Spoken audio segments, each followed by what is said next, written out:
All right, so this is going to be the commons for students during the day. This allows us in the evenings to basically use this as a field for a robot to practice and to train the drivers. So this is a huge improvement. Notice the ceilings are very high. That allows us to shoot ball, whatever game elements that we want, which we didn't have that opportunity in the other building. Moving along here.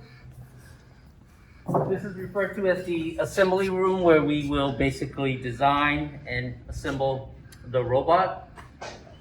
Moving in here, which we didn't have last year, was our true metal shop.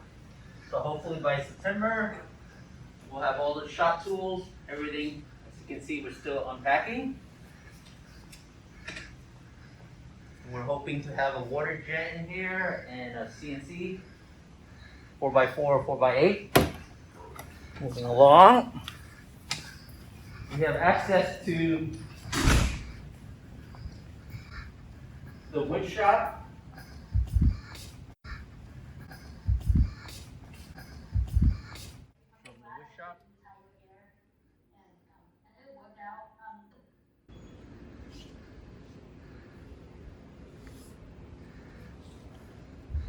So moving along here, we have great access to outside where we're going to park our Spartronics trailer here, so we can load to go to competition.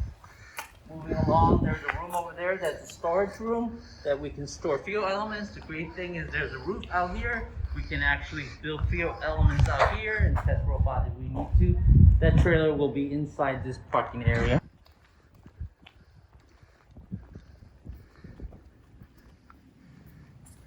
This is the composite room, which is used during the day for composite classes, which if we get to build composite parts for our robot, that gives us the opportunity to do that.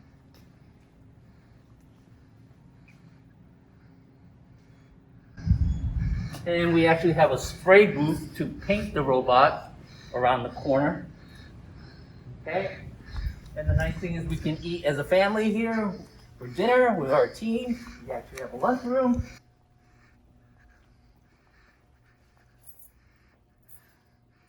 We have what is used during the day as the CAD room and the Photoshop room.